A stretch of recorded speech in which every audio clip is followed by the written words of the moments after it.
Hacer un ciclo de fertilización in vitro no es un camino en línea recta. La incertidumbre en el laboratorio o durante la beta espera puede ser abrumadora.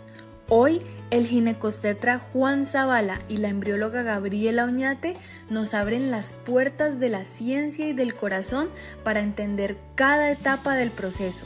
Hablamos de embriones, salud emocional y por qué no debes vivir la infertilidad en silencio. Quédate. Bienvenidos a Loveboy Podcast. Lo primero que me gustaría preguntarle a ambos es que ustedes, ¿qué creen que deben saber los pacientes de fertilidad asistida antes de iniciar un tratamiento? ¿Cuál sería esa información que siempre deberíamos saber todos nosotros, pero que llegamos así como a ciegas? Saber a dónde quieren llegar.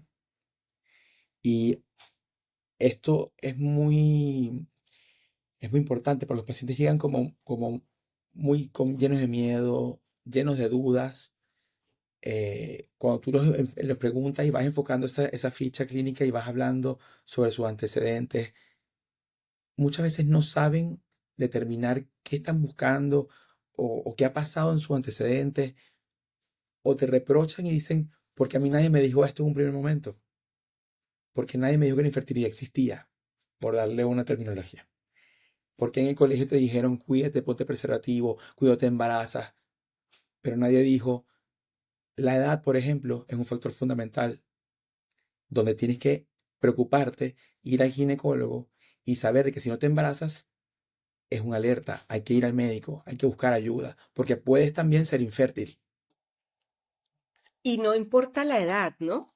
Y no importa la edad. Y no importa la edad. Creemos que es el principal factor, Juan, pero realmente no es el único factor. No es el único, es un tema multifactorial, todavía sigue siendo un tabú y un mal pensar de que la fertilidad es igual a juventud.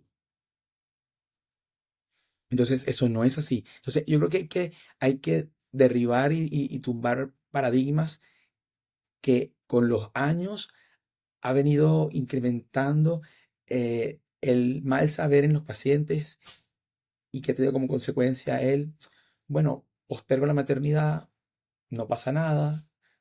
Y mis abuelos se embarazaron cuando tenían 40 años, empezaban a muy temprana edad y todavía a los 48 no estaban embarazados y eso puede ocurrir. O la figura de estoy fitness, estoy sano, estoy sana, ¿por qué no me embarazo si tengo 45 años? Entonces, la conciencia de enfermedad o la conciencia de variables que impactan negativamente en la fertilidad existe y muchos usuarios, muchas personas lo desconocen. Sí, totalmente de acuerdo. Y tú, Gaby, desde el laboratorio, ¿qué piensas tú que deben saber los pacientes cuando están iniciando un tratamiento? Yo considero que más que saber, tienen que estar preparados para tener calma, porque en los tratamientos de reproducción asistida son tratamientos largos, donde van a ir muchas etapas. Y cuando tú llegas con esa ansiedad a mí, donde ya tú quieres una respuesta, hace que cada etapa del proceso se vuelva más difícil.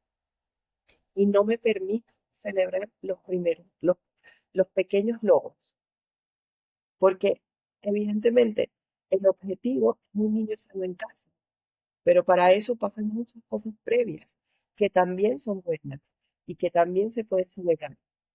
Pero como solo pienso en el objetivo, vivo el proceso con mucha ansiedad y que al final genera sufrimiento, porque ya sabemos que esto emocionalmente es algo muy difícil para los pacientes.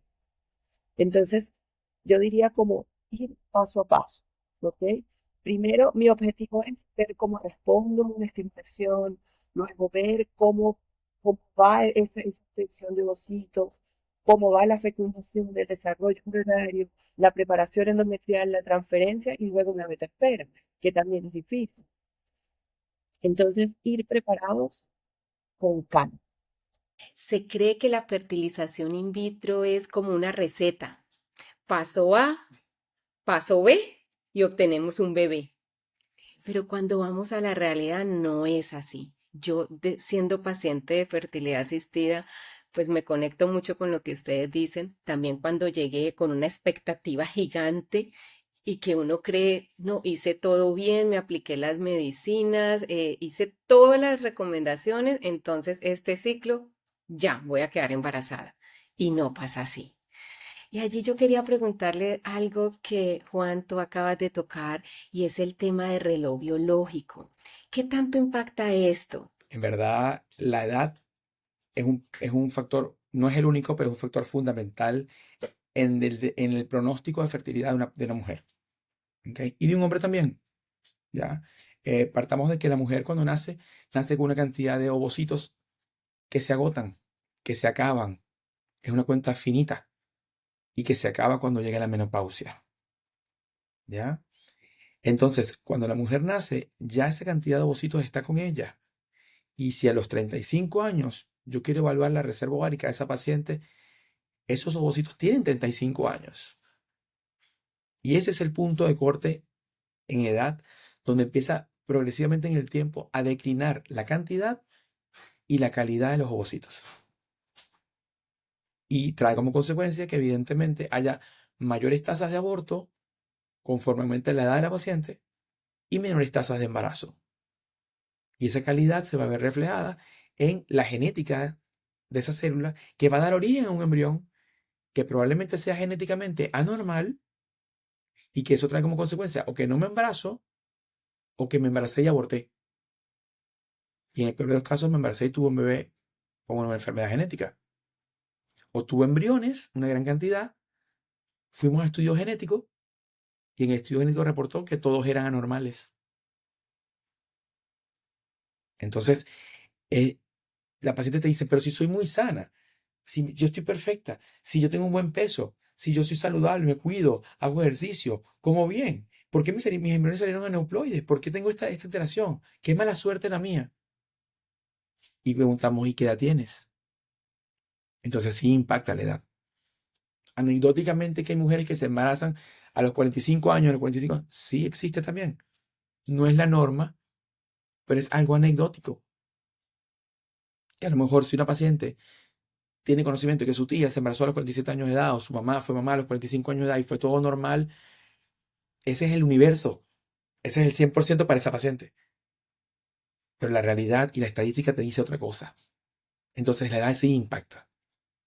Ahora, ¿por qué en el hombre nos relajamos un poco? Porque lo que tiene la edad del hombre no es el espermatozoide, es la fábrica. Ya los espermatozoides bien van a ser células nuevas que se van a generar cada 120 días. Va a haber una espermiogénesis, una génesis de nuevos espermatozoides. Pero la fábrica ya tendría 35, 40 años, 50 años, 60 años.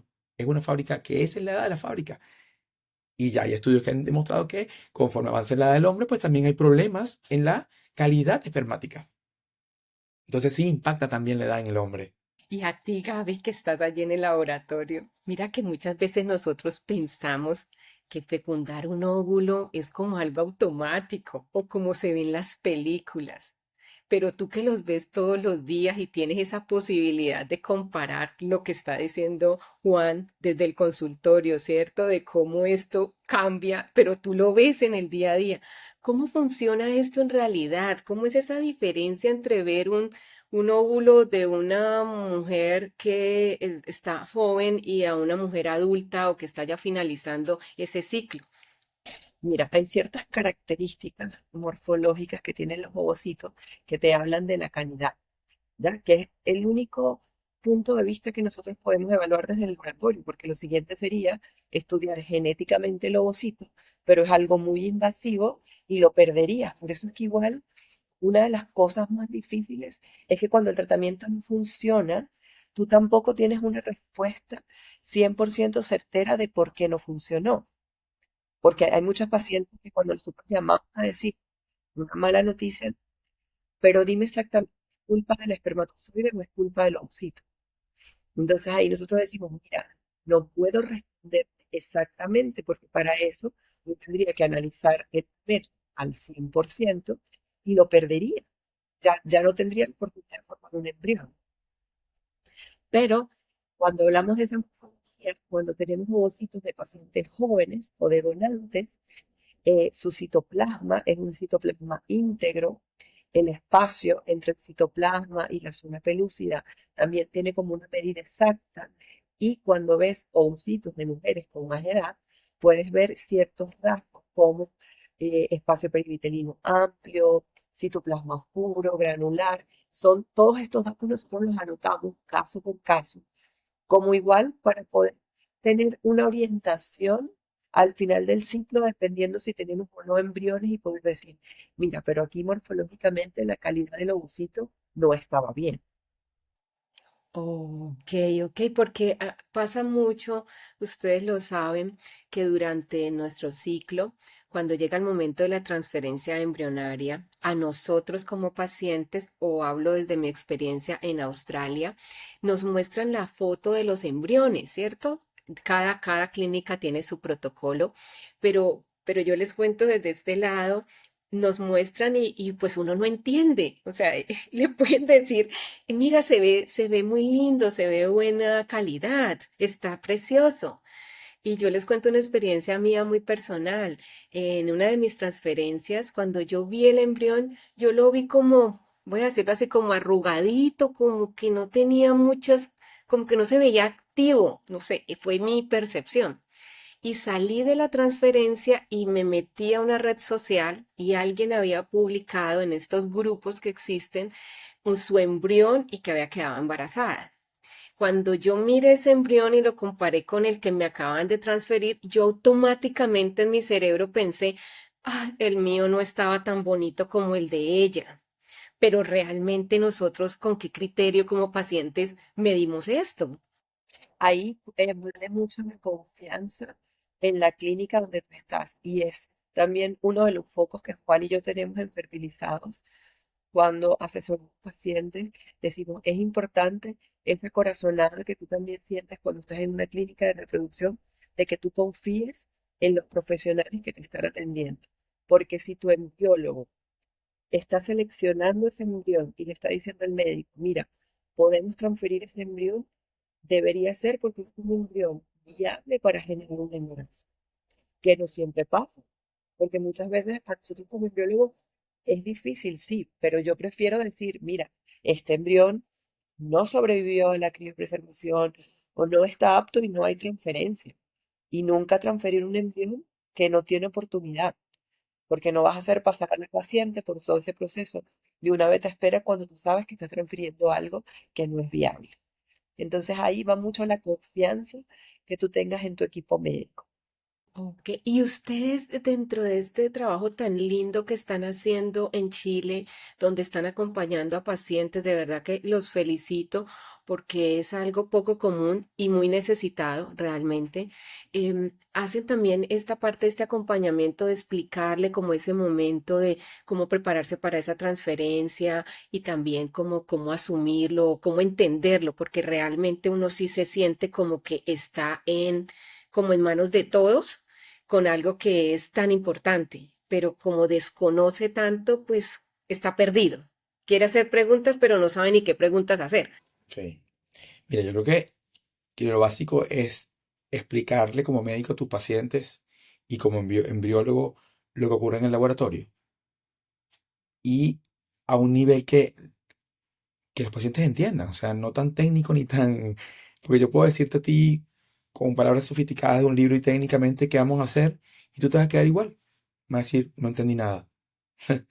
Y lo otro es que los pacientes en la consulta viven el momento de la consulta, viven la ecografía, viven la muestra de exámenes, hablan con el médico, pero y entra pabellón la paciente, sacamos los huevitos y de ahí, ¿qué pasó con mis huevos? ¿A dónde van?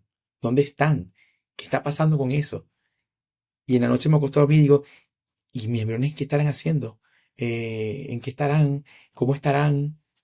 Y te voy a echar un cuento. Tengo una paciente, cuando estaba haciendo una beca de medicina reproductiva, una paciente teníamos a transferir un embrión y el endometrio no estaba muy bueno para transferir. Y se decidió vitrificar o congelar el embrión, tener una mejor preparación endometrial para poder transferir en un ciclo postergado, en otro ciclo. La paciente entró en llanto, en pánico, y lloraba y lloraba y lloraba. Y cuando hablábamos, estábamos con la psicólogo, y la psicóloga le preguntaba, ¿pero qué es lo que realmente te preocupa del tratamiento? Y la respuesta fue, es que mis embriones están pasando frío porque están congelados. Entonces, claro, al principio la gente, tú puedes echar este cuento, la gente dirá, pero ¿qué le pasa al paciente? No, es su percepción. Ella no tiene por qué saber que un embrión está en una incubadora criopreservado y que eso es una técnica que gracias a Dios existe, que es buenísimo, que te permite tener una transferencia quizás postergada por alguna razón y con un chance de éxito buenísimo. La paciente no tiene por qué saberlo si no se lo explicas. La percepción de ella es, están congelados, están pasando frío, yo postergué mi transferencia, no puedo meter el embrión en mi útero. Entonces, es una sensación como de abandono el embrión. Entonces, contra esa psicología mm, es algo como implacable en el sentido de que el pensamiento no tiene límites. Y tienes que tener entonces, claro que sí, como en toda patología médica, un equipo multidisciplinario, donde entre el médico, la bióloga, la psicóloga, porque esto merece esa ayuda, porque somos un ente y la enfermedad se define como un trastorno biológico, psicológico y social. Entonces no podemos tratar a una persona nada más sin unificar lo que significan las tres entidades importantes para ese ser. Mira, yo me conecto súper con lo que estás diciendo porque es verdad. Me atrapa el corazón lo que tú acabas de compartir porque es ese sentimiento de abandono, ¿es cierto? ¿Qué está pasando allá? Y los embriólogos, por eso yo le pregunto a Gaby, porque ella que está allí, y uno también siente un poco de miedo. Les voy a contar, esto suena como a película también. No sé si ustedes lo saben, pero hace un par de meses aquí en Australia se presentaron casos de confusión de embriones. Y esto pues fue tan grave que hoy por hoy hay una comisión en Australia, hay un cambio de los protocolos, algo que impactó completamente la medicina reproductiva, ¿sí? Y entonces otra de las preguntas que se hace no es solo es que los están congelando, por ejemplo, en mi caso yo pensaba, Dios mío, ¿y si se confunden? Y si me transfieren el que no es? Y yo quisiera saber desde allá, desde ese laboratorio, Gaby, ¿cómo hacen ustedes para llevar ese control y que no nazca un niño como nacieron aquí en Australia? Lo pueden buscar ustedes en las noticias, niños que no eran genéticamente, no estaban genéticamente conectados con sus padres. Mira, es un miedo real, porque es un riesgo real, ¿ok? Obviamente sabemos que los errores existen. En el laboratorio, el objetivo de error es cero. O sea, nosotros no podemos tener ningún tipo de error, cero. Y bueno, en mi caso, yo que soy la directora del laboratorio del centro, es mi política. Entonces, primero, los embriólogos tienen que tener un perfil. No todos pueden ser embriólogos, obviamente en todas las carreras, pero en este caso, un embriólogo tiene que ser una persona muy organizada, muy centrada. Tiene que ser una persona capaz de trabajar bajo presión, pero en calma. Bajo presión porque obviamente estás manipulando gametos chiquititos, delicados, generando, digamos que no generamos vida, porque la vida está allí y nosotros simplemente le damos las condiciones, ¿ok? Para que eso se desarrolle correctamente, pero tienes que saber hacer los procedimientos de una forma tal donde primero siempre tengas un testigo, ¿ok? Nosotros no trabajamos solos. Yo, por ejemplo, no me permito, ni permito que otro empleado haga un procedimiento con un testigo al lado, que esté verificando cada paso que tú estás dando. Y una verificación consciente.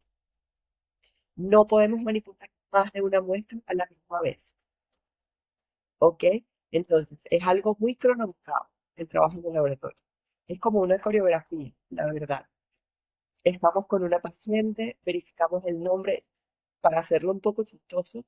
Nosotros siempre decimos que parecemos que estamos rezando el rosario todo el día, porque Vamos a suponer que el tratamiento es Carla Martin, entonces yo saco la placa, tengo la placa de Carla Martin, por favor verifica Carla Martin, me pago con la placa de Carla Martin, me siento con la placa y así es todo, para tú asegurar que no estás cometiendo error porque es imperdonable. Y obviamente es el miedo de todo embriólogo. Yo cuando estaba empezando tenía pesadillas, Dios mío, ayúdame siempre a que a mí nunca me vaya a equivocar.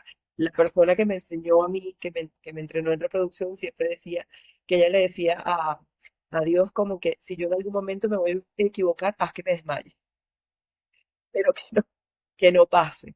Entonces, claro, hay que ser muy rigurosos y bueno, ese es el estándar de un laboratorio de reproducción asistida, pues tiene que ser así. Claro, tiene que ser así. Mira que nosotros no alcanzamos a dimensionar, ¿no? Desde este lado, todo lo que ustedes allá están haciendo. Y hay un tema que tú tocas, Juan Carlos, que es valiosísimo y es que también está ese tema de la transferencia embrionaria en fresco y congelada. Y por ejemplo, les cuento una experiencia mía. Fue cuando hice ovodonación, después de 4 ciclos de fertilización con mis propios óvulos sin éxito, tomamos la decisión con mi pareja de ovodonación. Y les cuento algo, compramos el paquete, voy a llamarlo así, más grande, ¿sí? Porque soñábamos con una familia más numerosa. Y cuando fue el momento de la fecundación y de la primera transferencia embrionaria, la sensación mía como paciente, la que me quedó, incluso hoy la tengo aún, es que como que eran muchos y nosotros creemos que el equipo de embriólogos como que eran demasiados y podía ser que no se lograron sacar el mismo día. Se los digo en términos así coloquiales como yo lo creo. Y yo no pude hacer mi transferencia embrionaria en fresco, sino que tuvo que ser postergada, como una semana, semana y media más. Y ustedes mejor que yo lo saben que esto tiene que ver con el ciclo, con las medicinas que me estaba tomando. Y entonces allí yo tengo 2 preguntas, una para ti, Juan, y una para ti, Gaby.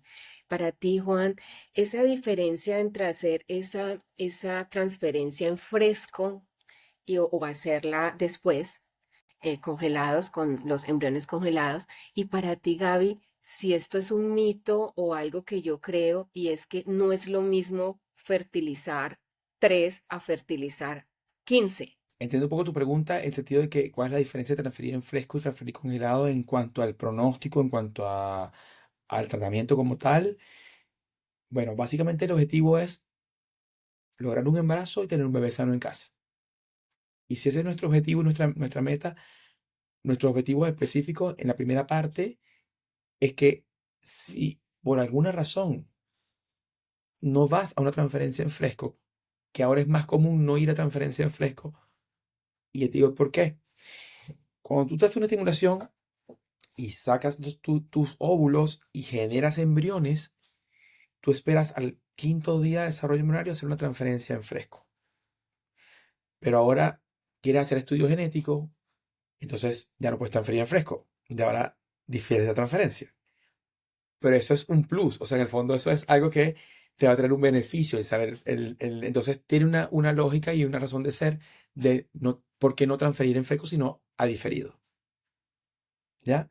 Y también existen algunos patrones endometriales, o de repente vas a medir progesterona antes de la transferencia embrionaria y está elevada, que te dicen no puedes transferir en fresco. ¿Ok? O, Gaby va a decir después, pero desde el punto de vista laboratorio, el día 5, todo el mundo está esperando transferir, la progesterona está normal, el endometrio está precioso, y la bióloga dice, el embrión todavía no está listo para poder entrar a la transferencia. Entonces, hay un componente inherente al embrión, un componente inherente a la paciente, que pueden no hacer posible que la transferencia se dé en fresco. Y de aquí entonces se posterga a otro ciclo más, donde mejoramos condiciones maternas, esperamos condiciones embrionarias óptimas, y ahí entonces se procede a la transferencia embrionaria. O sea que si es un mito pensar que si es en fresco, entonces hay más altas probabilidades de un embarazo que si se posterga, porque lo que entiendo es que lo que están tratando ustedes es de mejorar la probabilidad, de aumentarla. Claro, claro, como dice Juan, tanto el embrión como el endometrio. Por eso es que el embriólogo y el médico siempre trabajan así, porque el médico va a buscar que el endometrio esté en el momento perfecto para recibir el embrión, pero si por el otro lado yo veo que el embrión está muy chiquito, igual, aunque lo transfiramos, quizás no se van a comunicar, por decirlo de una manera sencilla, correctamente. Ese endometrio y ese embrión van a estar desfasados. Endometrio perfecto, embrión pequeño. Cuando el embrión esté listo, ya el endometrio no está. O embrión perfecto, pero endometrio que no está en las condiciones que tiene que estar para recibir ese embrión. Entonces, ¿qué buscamos? Sincronizar ese momento entre el médico y el embriólogo. Y muchas veces los embrioncitos necesitan un día más para crecer, porque todavía están muy chiquititos. Entonces, ellos necesitan crecer y romper la zona pelúcida, que es como un cascaroncito que ellos tienen, para salir y implantarse. Si están muy chiquitos, eso no va a pasar. Y si son muchos o son poquitos, ¿es lo mismo? Mira, es más demandante en cuanto al tiempo, pero es básicamente lo mismo. ¿Ok? Porque igual vamos a ir óvulo a óvulo, inyectándolo, si elegimos la técnica por inyección intracitoplasmática, vamos uno a uno. Entonces, evidentemente, mientras más óvulos, puede ser más demandante, pero no lo hace más complejo. Claro que sí. Y allí nosotros estamos como normalmente como muy en silencio con nuestras emociones, con ese momento, ¿cierto? De tanta, como ese momento que para uno es de tanta presión, ¿sí? Porque de tanta alegría, pero también de tanto miedo. Es las dos cosas al mismo tiempo, es tratar de controlar ese, no solamente el momento de la transferencia, sino obviamente el tiempo de beta espera. ¿Tienen ustedes alguna recomendación para esa etapa del tratamiento? Mira, la beta-espera, como tú dices, es un momento de una mezcla de sentimientos así, pero a tope. Hay emoción, hay ansiedad, hay angustia, hay esperanza, ¿ok? Hay un poquito de incertidumbre y siempre el temor de se logrará o no se logrará. Y Gaby dijo algo al principio muy importante. Eh, en el tratamiento uno busca el bebé sano en casa, pero entre medio, desde que partimos hasta que logramos ese objetivo, existe una serie de eventos, llámalos biológicos, llámalos clínicos, llámalos embriológicos, que suceden y que también te dan un poquito de emoción, buena o mala, pero te generan emoción. Si tú logras la estimulación y lograron crecer tus huevitos, bien. Si lograste sacar los ovocitos, bien. Si estaban maduros esos ovocitos, bien. Si hubo un desarrollo de una cantidad de embriones esperados, bien. Si fueron estudios genéticos y están normales, bien. Y hasta que llegue el momento de transferencia y ya estás a 14 días de saber si te embarazaste o no, ¿cierto? Y cuando ocurre eso, o sea, ese tiempo de espera, la recomendación es saber que vas a vivir. Uno siempre a lo desconocido le tiene más miedo, más ansiedad. Pero cuando tú ya te cuentan el spoiler de la película, ya tú vas con más calma. Y es otra palabra que también ocupa mucho Gaby y que es clave, y es calma. Es muy fácil decirlo, probablemente. Y muchos pacientes pueden decir, claro, decirlo es muy fácil, pero sentirlo, vivirlo, no es tan fácil. Pero existen herramientas para poderlo hacer un poco más fácil. Y es donde vuelvo, el equipo multidisciplinario, la información, la lectura de fuentes que sean de verdad ciertas, fidedignas. ¿Ok? No es leer cualquier cosa en cualquier buscador, no es leer no es escuchar la opinión del de al lado o del de más allá, porque cada pareja es un mundo, cada paciente es un mundo. ¿Ok? No hay una receta de cocina que es igual para todas. Es una medicina a la medida de cada paciente. Aunque buscamos el mismo objetivo, las vías son distintas. Y ahí vuelvo a retomar otra palabra que dijo Gabriela, es la confianza que se genera entre el equipo que te está tratando y tú como paciente.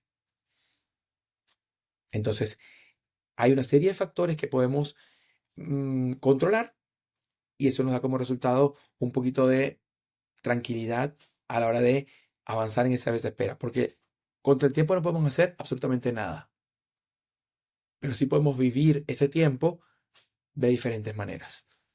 Y lo que más resuene contigo. Hay personas que les va bien con la meditación, con aromaterapia, con la religión, o sea, lo que más resuene contigo, a lo que tú más te quieras entregar, perdón, eso es válido.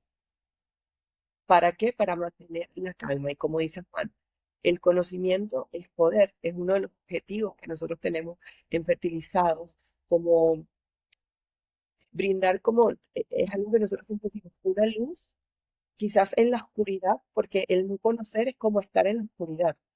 Entonces, nosotros queremos como ser esa luz que ayude a los pacientes a ver mejor ese camino que sabemos que va a estar lleno de ansiedad, de duda, pero es clave terapia psicológica, buscar un mecanismo que más resuene contigo, que te ayude, confiar en tu equipo médico y fíjate eso que tú nos cuentas como experiencia, que saliste de la transferencia, viste un avión y enseguida pensaste, no es como el mío. Esas cosas hay que tratar de evitarlas porque te vas a llenar de más ansiedad y tal cual lo acabas de explicar perfectamente, cada cuerpo es distinto. Yo he visto muchísimos embriones y puede ser que el que haya embarazado sea el que yo menos decía, bueno, tiene chance, pero no tanto, y se dio el embarazo perfecto. Y el embrión perfecto más bonito en ese momento no generó un embarazo. Entonces, cada caso es distinto, hay que confiar y esperar.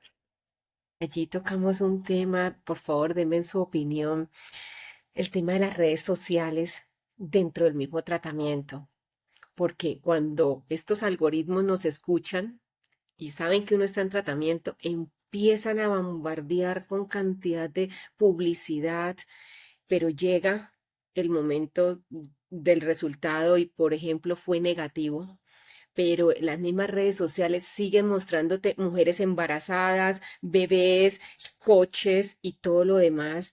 Y empieza una toxicidad también para nosotros los pacientes que en mi caso yo decidí dejar a un lado las redes sociales por un tiempo porque se volvieron tóxicas. Dije, no, primero está mi salud mental. ¿Qué piensan ustedes de eso? Sí, eso que acabas de nombrar tú es fundamental, la salud mental. Yo creo que cada quien tiene que ser consciente y escoger qué quieres, cómo quieres tú atravesar estos momentos, ¿ok? Cómo quieres tú enfrentar tu resultado, ¿ok? Y siempre cuando transferimos un embrión, decimos, bueno, ya hicimos la transferencia. Ahora, hay una esperanza y hay una realidad. Hay un porcentaje que sí y hay un porcentaje que no. Entonces, ya ahí tú abres un poco el saber de que el resultado puede ser negativo y el cómo enfrentar ese día, que es algo muy distinto a quizás trabajarlo. Es como cuando tú dices, bueno, toda mi vida he sabido que la gente se muere y lo he visto en el colegio y lo he estudiado en medicina y cuando alguien se muere, pues te destroza la vida. Entonces también la información de saber que eso existe, bien, está bien, pero eso no es todo. Entonces, vuelvo otra vez, ahí nos tenemos que valer de herramientas, por ejemplo, el apoyo psicológico, eh, el apañe familiar. ¿Ok? ¿Cuál es tu contención? Cercana, en primer plano y en segundo plano, ¿ok? Esto es algo que no se le comenta a todo el mundo. Tú no hablas con esto con la vecina, tú no hablas con esto. Entonces tú sabes con qué personas lo comentas y con qué no. Lo que también a la vez, si tú estás en pareja, también tu pareja va a vivir ese duelo. Entonces tú te intentas agarrar de él o él de ella y de repente los dos están tan quebrados como es natural que puedan estar. Uno lo expresa más, otro lo expresa menos. uno lo expresan distinto, pero el duelo se está viviendo. Entonces, también eso hay que hacer conciencia, es un duelo. ¿Y cómo llevamos ese duelo? ¿Qué aprendimos de esto? ¿Y qué tenemos para poder seguir adelante? Entonces, cuando tú armas esta estructura y te apoyas desde el punto de vista emocional, te apoyas desde el punto de vista de las personas que te dan contención, familia, pareja, amigos, ¿ok? Ahí tú te vas armando tu red de apoyo y vas avanzando a lo que tú quieres. Y es en este momento a vivir el duelo hasta que se cierre el duelo. Ahí hay un punto igual que es importante, Juan, y que bueno que lo mencionas, y es que muchas veces pasa que las pacientes, cuando se consideran infértiles, no lo pueden decir en voz alta. De hecho, nosotros hicimos una publicación que decía, a las personas no les da vergüenza decir soy diabético o sufro de tiroides, pero tú no te atreves a decir soy infértil. Y la infertilidad es una enfermedad que está descrita por la Organización Mundial de la Salud. O sea, no es, tú no tienes la responsabilidad de eso. Estamos acostumbrados que la ley de vida, naces, creces, te reproduces, mueres. Y claro, cuando te quitan esa parte tan importante, tú te sientes que soy raro. No eres raro. ¿Ok? Tenemos 15 a 20% de la población que padece de infertilidad. Entonces, basta también, uno, sentir que es culpa de nosotros, o sea, de los pacientes. Dos, de pensar que no lo podemos hablar, porque hablar es necesario, tal como lo dice Juan. Imagínate cómo te sientes tú si no le puedes decir a tu círculo más cercano porque sientes presión social, porque sientes que te van a juzgar, porque el momento en el que tú lo decidiste no fue el mejor y ya es tarde. Entonces, hay que romper ese tabú y luchar porque eso finalice y las pacientes se puedan sentir en la libertad de hablar de su problema. Totalmente de acuerdo, yo les soy muy honesta, por eso nació Loveway. Yo salí a decirle a todo el mundo, sufro de infertilidad y no he podido ser mamá. Y cuando salgo y estoy en reuniones de mujeres, no se imaginan ustedes cuántas personas se han acercado a mí con los ojos cristalinos, hasta han llorado, diciéndome, quiero contarte algo, Carla, yo también he estado en tus zapatos y nadie lo sabe. Yo tuve una pérdida gestacional, hice tantos ciclos. Me ha pasado esto, me han escrito al correo, me han mandado mensajes, y este es el fin de Loveway, este acompañamiento que queremos y ese visibilizar, porque cuando yo también estuve allí en ese lugar que ustedes cuentan del silencio, yo lo viví. Esto de no contarle incluso a muy poquitas personas o inicialmente ni siquiera a la familia cercana, ¿sí? Por empezar el tratamiento, a ver cómo iba y cuando esto empezó a no ir bien, a no ir bien y así yo quisiera, invito a todos los que nos están escuchando que pueden estar en esos zapatos, así uno quiera taparlo y decir que no está pasando nada, sí está pasando y nuestros estados emocionales cambian, o sea, ya no estamos tan contentos, ya no estamos tan alegres, ya no queremos salir tanto y empieza también un tema de depresión interna, de sentirnos culpables y lo que tú dices, Gaby, también sentirnos estigmatizados porque somos infértiles. No, es un diagnóstico como todos los diagnósticos y tiene un tratamiento. Sorry. Es una bola de nieve, es una bola que empieza a rodar, a rodar, a rodar y tú no sabes cuándo se va a parar y no sabes qué tan grande se ha formado esa bola de nieve hasta que te aplasta o tú la esquivas y pasó. Entonces es importante eso. Exacto. Tuve a alguien acá en el podcast que cuando terminé la conversación eh, me manifestó sus problemas de infertilidad que nunca había comentado.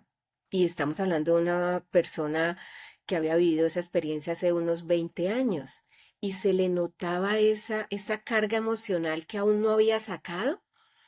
Y ahí es cuando uno dice, qué bien que ustedes lo estén haciendo desde Chile.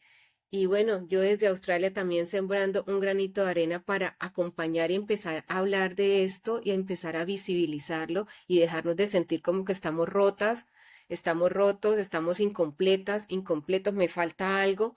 Una persona en el podcast aquí nos dijo que se sentía que ni siquiera con medicina funcionaba. Así se sentía emocionalmente. Entonces, estamos hablando de una realidad que hoy se está viviendo y como tú lo dices, Gaby, entre el 12 y el 15% de las parejas en el mundo estamos en estos zapatos, o sea que somos millones. Mira, a mí me da como un poco de curiosidad y a veces me da un poco de risa y todo, de que yo he tenido pacientes que llegan a la primera consulta y cuando rompemos el hielo, ya la presión, tú sientes que baja un poco y hay se pone más amena la consulta, me dicen, jamás me imaginé que la sala de espera iba a estar tan llena de gente. Jamás, porque la gente todavía hoy por hoy piensa que ser infértil es algo extraño y que no le pasa a nadie sino a ti. Y que eres la única en la vida o el único en la vida que eres infértil. Y eso, yo le digo, ¿y cómo te sientes con esto? Y se quedan así, me dicen, ¿cómo me siento? Sí, ¿cómo te sientes de saber que no eres el único? Que hay una sala de espera en una clínica de fertilidad que está abarrotada de gente. ¿Y cómo te sientes con eso? Y la verdad, se ponen los ojos aguados, un poco cristalinos y me dicen, eh, un poco más tranquilo. Otros me dicen, bueno, me da tranquilidad saber que no soy el único o la única. Me da un poco más de paz. Pero eso, como te digo, son muchos tabúes. Hay muchas cosas todavía socialmente hablando que la gente no se permite ver o que tapan el sol con un dedo y lamentablemente no es así. Por eso encuentro que tu espacio, y igual que Fertilizado, y al igual que muchas redes sociales que buscan esto, es importante informar, educar, transmitir e invitar a todas las personas que no tengan miedo a ir a una consulta de ginecológica, a que no obvies o no normalices que tengas más de un año buscando un embarazo y no lo has logrado a la edad que tengas, ve, porque el tiempo es oro. No es el único factor de riesgo, pero es uno de los más impactantes. Incluso si en este momento piensas que no quieres ser mamá, que pasa mucho, obviamente los tiempos han cambiado, la mujer ha cambiado mucho. Yo fui mamá a los 35 años, o sea, igual esperé, porque yo no, que el laboratorio no me deja, que trabajamos los fines de semana, es que ya va, bueno, nosotros pasamos por un proceso de migración, pero a la vez yo decía, "Uy, tienes que ser responsable porque es importante planificar hacer tu planificación familiar, cuidar tu salud reproductiva y informarte. Simplemente informarte. Las cosas cambian. Tú hoy dices, yo no quiero hijos, pero no sabes qué va a pasar en el futuro. Entonces, existe la preservación de fertilidad. Si te vas a someter a un tratamiento ecológico, también existe la preservación de fertilidad cuando los pacientes van a trabajar, a pasar por un tratamiento tóxico. Hay que también ser un cero de eso, porque muchas veces nos llegan pacientes demasiado tarde porque no estamos acostumbrados a tomar en cuenta esa parte evidente. Entonces, esto también es súper importante tanto en hombres como en mujeres, la preservación por procesos tóxicos o la preservación social, que quizás ahorita sea la que más suena por toda esta etapa que estamos viviendo en las mujeres. Y yo lo digo desde este lado, también voy a preservar mi material genético, porque yo en estos momentos estoy trabajando para ser mamá a través de ovodonación y esto fue para mí también un duelo, el tomar la decisión consciente de no ser mamá con mis propios óvulos. Y allí viene todo un tratamiento psicológico que yo tuve que hacer para amar la maternidad desde otro ángulo, que no es el mismo y que trae otros impactos a nivel de la familia, a nivel de la pareja, a nivel social y que es para toda la vida, ¿no? Porque pues traemos mi hijo al mundo, no tiene mi material genético, pero va a ser mi hijo hasta que yo me muera o él se muera. Entonces, allí hay un valor súper importante a tener en cuenta quienes en este momento nos estén escuchando y quizás no quieran ser mamás, pues tenemos esa oportunidad. Igual para los hombres, ¿cierto? La preservación Sí. del semen. Igual por tema oncológico, tema social, porque la calidad espermática no sabemos tampoco cómo está. Y la calidad espermática se deteriora. O sea, si yo tengo, por ejemplo, 20 años y tengo alguna alteración en mis espermatozoides, a medida que pasen los años, que eso va a empeorar. Y a lo mejor cuando yo quiera ser padre, a los 30 ya lo poquito que tenía se terminó deteriorando.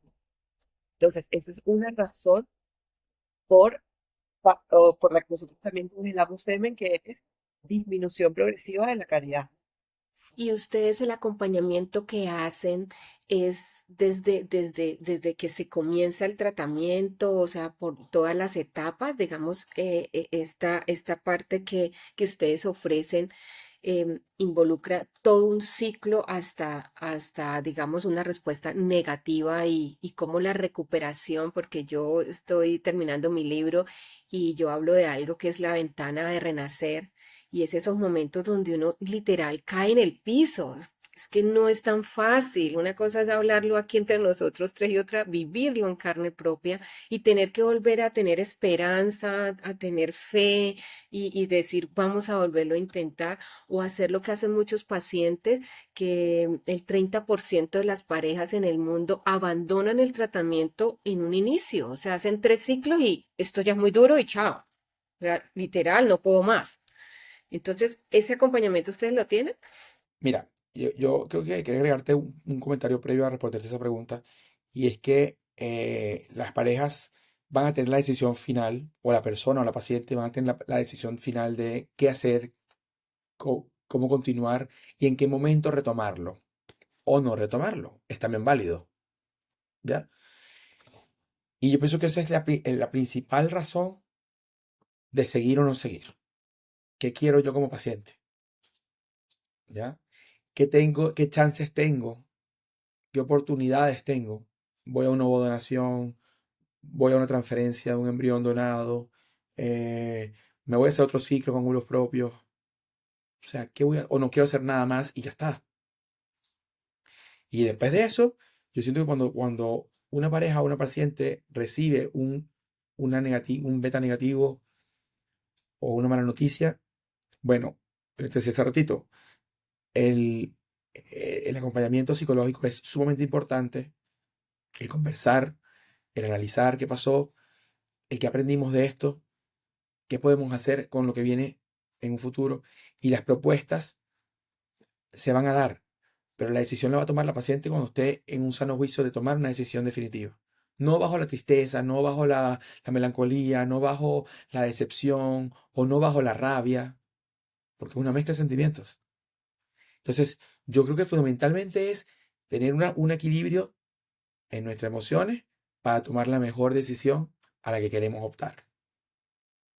Fertilizados, en ese sentido, hemos recibido parejas que en la mayoría de las veces vienen a partir de cero y quieren saber qué onda es la fertilidad, o ya vienen con un antecedente de un tratamiento fallido y quieren buscar una opinión, una orientación, qué puedo hacer, aquí no entendí mucho lo que me dijeron, o inclusive venezolanas en otros países que les ha costado el idioma han buscado a nosotros como, bueno, explíqueme un poco qué ha pasado, tengo estos exámenes, no entendí mucho, los orientamos y siguen adelante.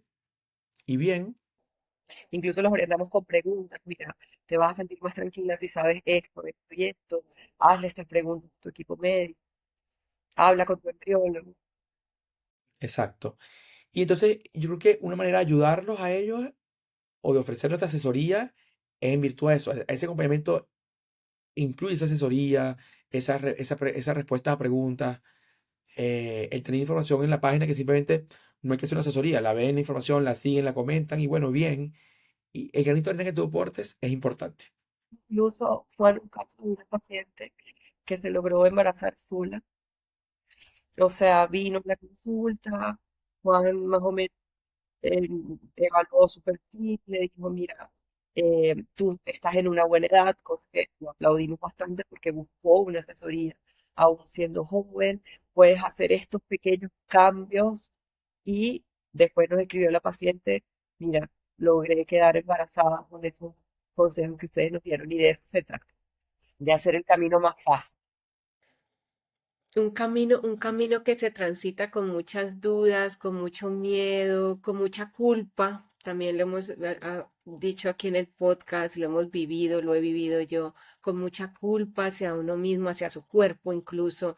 Y cuando uno empieza a darse cuenta que existe este tipo de acompañamiento, yo de verdad que cuando comencé el podcast y toda esta idea, después de una pérdida gestacional muy difícil para mí, con 20 semanas, dije, Dios mío, pero si uno se prepara para una entrevista de trabajo, si uno, oye, uno cómo no se va a preparar para ir a un tratamiento de fertilidad, no, no es posible, ¿sí? O sea, tenemos que empezar entre todos a formar esa cultura de que no es tan fácil, no es la receta paso uno, paso dos, bebé, no, esa no funciona así. No, de hecho hay un dibujo que tenemos publicado en nuestra página donde hacemos una raya así como que lo que la paciente cree. Iniciamos, lo logramos. Lo que en realidad es, y es un poco de raya así, curvas y no sé qué tal, y después, porque en el fondo es verdad, o sea, no es llegar, quiero ser mamá, quiero ser papá, perfecto, vamos a hacer una inseminación, lo logramos, felicidades, ya tienes a tu hijo. Exacto. ¿No? No es así. Ok. ¿Y tienen ustedes alguna pregunta que a ustedes dos les gustaría que los pacientes hicieran, pero que rara vez lo hacen? Porque como llegamos tan llenos de expectativas, A más B, B, B, entonces a veces como que nos perdemos y ustedes que están allá en el otro lado, quisieran que nosotros los pacientes hiciéramos algunas preguntas. Yo podría decir al contrario, lo que a veces no me gusta que se enfoquen tanto. ¿Por qué? Porque muchas veces también tenemos la ansiedad también y pensamos que necesitamos el embrión perfecto y volvemos como un poquito al punto que hablábamos antes. Entonces tú le dices, tú llamas a la paciente emocional y le dices, mira, hoy es el día 5, logramos congelar los embriones. Eso es un logro, porque ya ahí son dos oportunidades de transferencia que tiene la paciente o de análisis genético, si es que fue a un PGTA, pero tenemos como dos oportunidades ahí latentes todavía. Entonces te dicen, pero ¿qué calidad tiene? Y bueno, tú de repente le dices, mira, los embriones calidad C. Ah, no, pero es que yo leí que era mejor el B o que era mejor el A. Entonces, cónchale, tú dices, ya va, pero es que no estamos hablando de bebés perfectos ni de bebés diseños, ni... No, estamos hablando de que tienen un embrión viable, que todavía a este punto del tratamiento tenemos dos oportunidades. Entonces, vamos a enfocarnos en eso, no en que tú querías el A y fue el C. Increíble, nunca había escuchado este tipo de preguntas por parte de los pacientes. Y ahí es cuando uno, pienso, Gaby, lo que tú dijiste, que uno a toda hora es como minimizando lo que con tanto trabajo uno mismo hace. Es una cosa, tuvimos una de los podcasts de esta temporada donde ustedes van a estar. Ella escribió un libro, es neuropsicóloga y ella habla cómo el cerebro, Gaby, nos juega una mala pasada. Cuando estamos en ese momento de tanto estrés, en vez de pensar en lo positivo que nuestra embrióloga nos lo está diciendo, como que estamos pensando, no, pero si hubiera sido, entonces sí, la invitación que tú estás haciendo, mira, es maravillosa, es clave, es esencial para empezarnos a sentir también un poco mejor durante este caminar que está tan lleno de muchos piedras, vamos a decirlo así. Sí. Yo pienso que el autoflagelarse nunca es bueno. O sea, no hay que ser tan duro con uno mismo. Hay que a veces también auto darse cariño. Yo siento que es importante que reconozcamos en qué estamos, reconozcamos a qué vamos, reconozcamos las alternativas que tenemos y tomemos una decisión con conciencia. Siempre de la mano de tu médico, de la mano del embriólogo, con apoyo psicológico.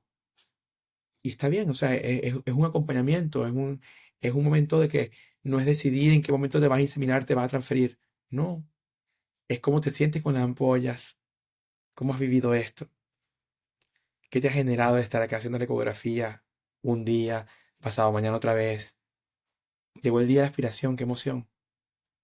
¿Cuántos ojitos sacaste? Entonces, yo siento que igual hay muchas pacientes que minimizan y se subestiman su tratamiento y otras pacientes se van mucho más allá. Entonces, como que no hay un equilibrio. Y todo ese equilibrio se forma desde el primer día que vas a la consulta, desde que preguntas qué tengo hasta que entiendes qué tienes. Entonces, es importante. Celebración va el pensar que no todo el mundo logra lo que tú has logrado. De repente, como dice Juan, celebras que llegaste a la punción. ¿Cuántos pacientes no llegan a la punción? Se cancelan antes. Es un logro. ¿Cuántas personas no pueden llegar ni siquiera al momento de la transferencia? O nunca generaron un embrión. O no fecundaron, por ejemplo. Es que son demasiadas etapas. Y hay que, cada etapita que estamos pasando, bueno, vamos a celebrar y como dice Juan, vamos a darnos esos pumaditos.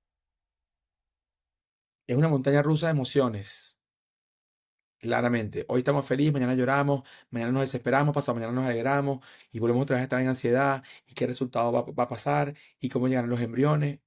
Es así. Pero entender que eso es así te puede llegar a dar un poco más de tranquilidad.